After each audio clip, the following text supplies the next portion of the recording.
আসসালামু আলাইকুম দর্শক, স্বাগত জানাচ্ছি শেখ বনসার প্রাইভেট লিমিটেডের পক্ষ থেকে। আজকে আমরা ফিলিপাইনের আরেকটি আপডেট দেওয়ার চেষ্টা করবো, কারণ আপনারা দেখতে পাচ্ছেন আমাদের সামনে অনেকগুলো বই এই মুহূর্তে প্রেজেন্ট রয়েছে।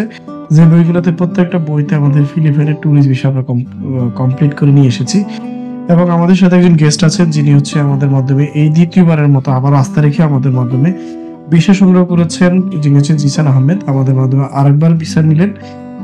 ইভেন যারা ফিলিপাইনে গিয়ে আপনার দীর্ঘদিন স্টে করতে চাচ্ছেন তাদের জন্য কিছু ইনফরমেশন থাকবে আজকের এই ভিডিওতে। পাশাপাশি হচ্ছে যারা ফিলিপাইনে যেতে চাচ্ছেন তাদের কিছু দিক নির্দেশনামূলক কিছু কথা বলার চেষ্টা করবো, যাতে করে আপনি ফিলিপাইনে গিয়ে কোনো ধরনের জটিলতার মধ্যে না পড়েন। তো আমরা একটু এই মুহূর্তে যিনি আছেন আমাদের কাছে গেস্ট হিসেবে, তার সাথে একটু আগে তার মতামতটা একটু নিয়ে নেওয়ার চেষ্টা করি। জিসান আহমেদের কাছে আসসালামু আলাইকুম। ওয়ালাইকুম আসসালাম। জি স্যার, আপনি আমাদের কাছে এই দ্বিতীয়বার আবারও ফিলিপাইনে ভিসা করলেন, প্রথমবার এবং দ্বিতীয়বার দুটো মিলে আমাদের সম্পর্কে আপনি যদি ভালো মন্দ যেটি রিভিউ থাকুক একটু যদি কাইন্ডলি যারা দেখবে তাদের উদ্দেশ্যে যদি একটু বলেন। আচ্ছা, প্রথমত আমাকে এশিয়া ট্যুরস এন্ড ট্রাভেলস সম্পর্কে বলছে আমার একটা বড় ভাই, যিনি এখান থেকে সার্ভিস আগে নিয়েছে। তো তার সুবাদে আমি আসছি। প্রথমত আসার পরে আপনাদের যে সার্ভিস, সেই সার্ভিসটা আমি খুব ভালো পাইছি। তো সেই সুবাদে আমার টাইম একদম অন টাইমে আমি আমার ভিসা পাইছি এখান থেকে, এবং যেটা আপনারা মেনশন করে দিয়েছেন 30 দিনের মধ্যে ভিসা পাইছি, এবং এর আগে হয়েছে। একটু যদি আমরা ভিসাটা একটু দেখাই, যে যারা দর্শক হচ্ছে ওনার প্রথম ভিসাটি আর হচ্ছে দ্বিতীয় ভিসাটি, তো একটু আমরা এখানে একটু ইনফরমেশন দেওয়ার চেষ্টা করি, কারণ হচ্ছে যেহেতু উনি একবার ঘুরে এসেছেন, হয়তোবা আমি নিজে ঘুরে এসেছি, এই জন্য ওনার ইনফরমেশনটা দিলে হয়তোবা সুবিধা হবে যারা যাবেন বা যারা ভিডিও দেখবেন। এখানে আমাদের কাছে অলমোস্ট প্রায় 40টার কাছাকাছি বই, এই সবগুলো বইতে কিন্তু ভিসা স্টিকার করা আছে। কেউ আছে সেকেন্ড টাইম আমাদের কাছ থেকে ভিসা নিয়েছেন, কেউ আছে ফার্স্ট টাইম আমাদের কাছ থেকে ভিসা নিতে এসেছেন। সবগুলো ভিসা কিন্তু অলরেডি ডান। দর্শক, আসলে বিষয়টি আমরা যে জিনিসটি আপনাদেরকে একটু শেয়ার করতে চাই, যারা ফিলিপাইনে যাবেন লিথুনিয়ান এম্বাসি ফেস করার জন্য, তাদেরকে দুইবার এম্বাসি ফেস করতে হয়। একটা হচ্ছে যখন ফিঙ্গারপ্রিন্ট দিবেন, দেওয়ার পর আপনাকে ইন্টারভিউ কল করবে বা ইন্টারভিউ নেবে, তারপরে অর্থাৎ অনলাইন প্ল্যাটফর্ম থেকে তারা একটা ইন্টারভিউ কল করবে ইউনিভার্সিটি থেকে।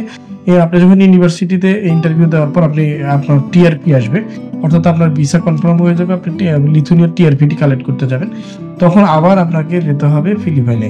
আপনি যখন স্টে ইন করবেন ফিলিপাইনে, তখন আপনি 30 দিন স্টে করতে পারবেন, এটা হচ্ছে বৈধভাবে।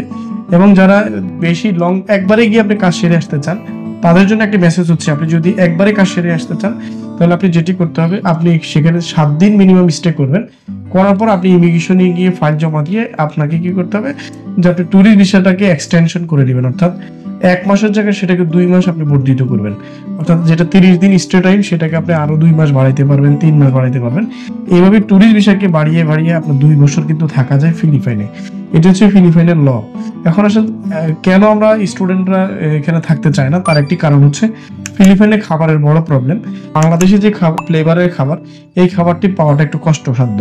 তাই যারা ফিলিপাইনে যাবেন, যাওয়ার আগে চিন্তা করবেন যে আপনি খাবারটা অবশ্যই, যেহেতু 5-7 দিন থাকে বেশিরভাগ স্টুডেন্টরা, ঢাকা থেকে যাওয়ার সময় আপনি চাইলে আপনি আপনার বাসা থেকে কিছু খাবার আপনি শুকনা করে খাবার রান্না করে নিয়ে যেতে পারেন, এবং সেখান থেকে রাইস আপনি সংগ্রহ করতে পারবেন।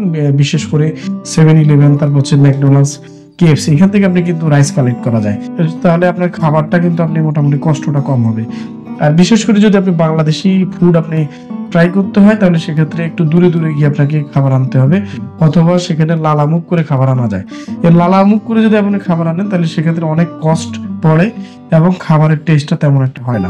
তাই যারা ফিলিপাইনে যাবেন, বিশেষ করে স্টুডেন্টের ক্ষেত্রে, তারা অবশ্যই এই জিনিসটি মাথায় রাখবেন, যাতে করে আপনি বিশেষ করে খাবারের কষ্টটুকু যাতে না হয়। এই জন্য আমরা মেনিলার মধ্যে যে মুসলিম কমিউনিটি হল যেটা আছে মেনিলা সিটি সেন্টারে, ওখানে আবার বাঙালি ফ্লেভারের খাবার পাওয়া যায় এবং হালাল খাবার, যেখানে মুসলিম কমিউনিটি থাকে।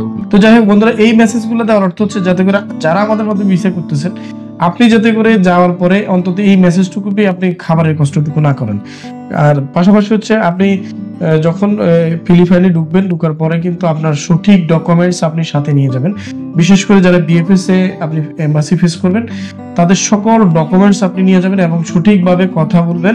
কারণ হচ্ছে লাস্ট 5জন ব্যক্তিকে তারা রিফিউজ করেছে স্টুডেন্টকে, যদিও এটা একটা প্রথম ঘটনা। বাংলাদেশি স্টুডেন্ট হিসেবে 5জনকে তারা ব্যাক দিয়েছে, আমরা তাদেরকে আমাদের মাধ্যমে বিষয় করেছে, তারা ইমিগ্রেশন থেকে তাদেরকে ফেরত দিয়েছে। কেন ফেরত দিয়েছে এইটি আমরা তো চেষ্টা করবো তাদেরকে ভিডিওতে নিয়ে আসার জন্য, যাতে করে যারা নতুন করে যাবেন তাদের উপকার আসে।